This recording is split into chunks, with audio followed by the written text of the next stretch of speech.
Hey guys, it's Matt. So I put up a video a couple weeks ago about an enormous house that we're in the middle of rehabbing right now, the $1 million fix and flip. A lot of folks made comments and threw out there that, hey, could you put up more detail and give us some numbers on that deal? So I put together some numbers for you guys that could help you evaluate the deal better, maybe get some learnings and understandings of how we're evaluating and moving forward on a big, big rehab on a property, and a little more story on how we came across it and how we decided to move forward on the deal too. So as you may recall, I get a call from an attorney friend of mine who knows that we buy fix and flips. He knows that we're interested in properties that need a bunch of renovations. He knows we can close quickly. Knows our story because I've told him about that, and we've done one other transaction with him before.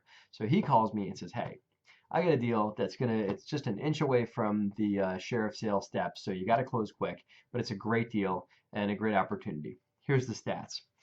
You could probably, as I'm talking to me, Matt, you could probably buy this property for around, here's your first number, guys. You guys wanted some numbers. So you can probably buy this property for $400,000. So, the thing is that it's worth a good bit more. It probably only needs around $100,000 worth of work. And once you fix it up and you do all that renovation, you're going to be looking at a sell price of 850. So do the math, right?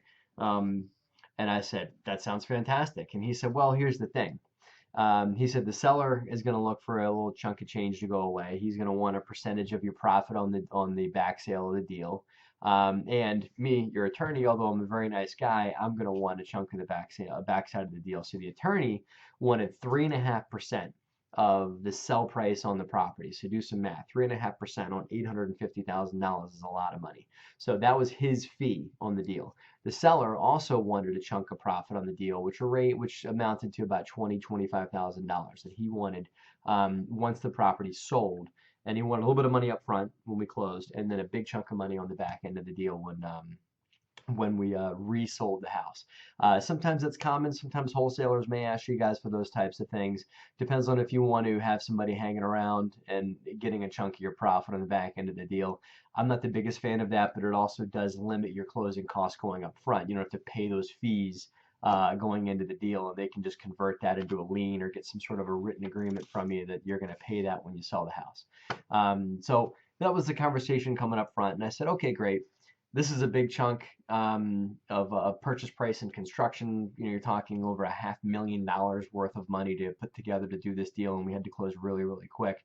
Obviously, most people aren't sitting with that kind of money just sitting around. So I wasn't able to close it cash. So I called my private lenders. I said, listen, guys, I need you guys to close in 2 weeks, and here's the deal, and this is the way it looks. And they said, Matt, it sounds great, but I just can't get the money ready in that time, or I just don't have that kind of money, or, sounds like too risky, or whatever it is. So they just weren't interested for one reason or another. Called a bunch of my private money guys. They wouldn't do it. So I then moved on to hard money guys. Hard money guys kind of have a bad reputation. Geez, they're expensive. You know what they can do? They can close quickly. And I've used hard money guys on deals. So the hard money guy that I called, the most expensive guy, came in at 15% interest plus 4 points. Just these 4 points would amount to a little over $20,000.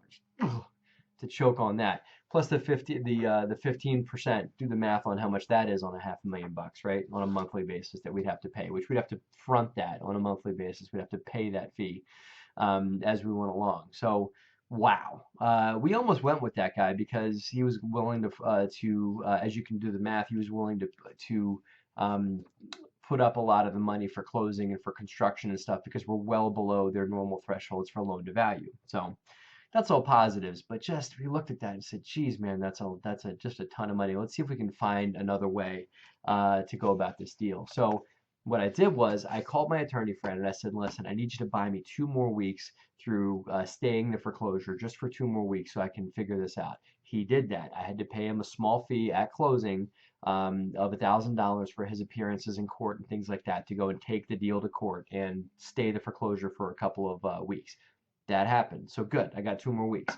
I called two other rehabbers that I know that both have full-time crews, that are in the business full-time, that have a few bucks in cash sitting aside, and I pulled along two partners. And I said, here's the deal, guys. I need both of you to put in $55,000 apiece. We put in $55,000.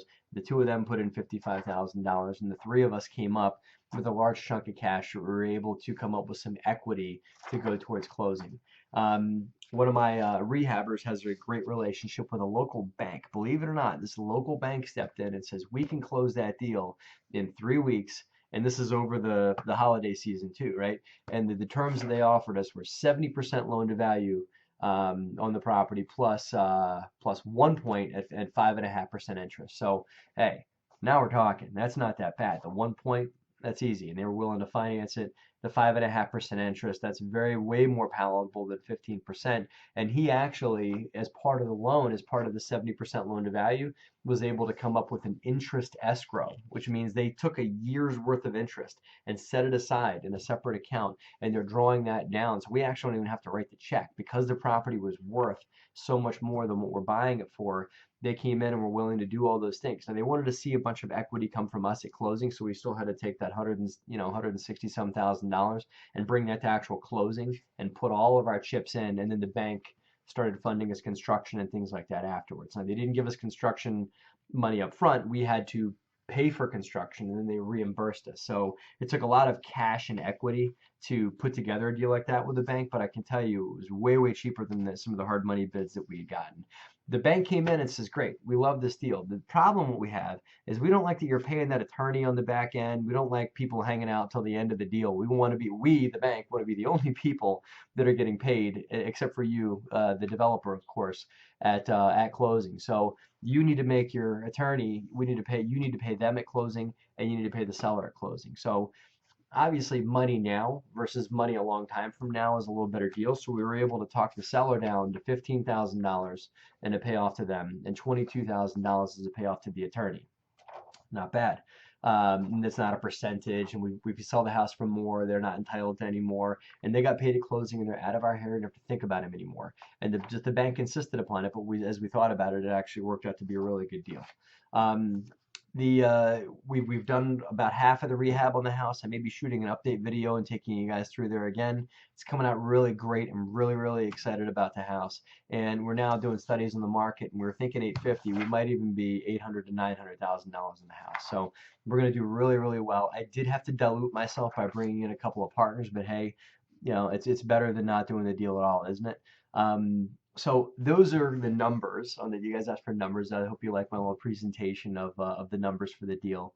I'd love to hear your more questions from you guys, because this has been a slam dunk project. We're really excited about it, and I'd love to talk to you guys more about how you can, through your network, generate and evaluate deals like this. Key points: we did have to bring some real cash to the table, so this is not a brand new to real estate investing type of deal. We did have to bring our own money to the table, so you have to have some money to close, I think, bigger deals like this, or you're going to choke on some of the hard money guys that are out there. But if you're able to bring some bucks to the table, either through an investor or of your own money, as we did, then you can get some really solid bank financing. So hope you enjoyed. Please leave some comments below. Let's get some chatter going. Love to hear what you guys have to say about this. I hope this was of value, of course, and I look forward to hearing from you. Hope you guys have a fantastic day and a profitable day too. Have a good one, guys.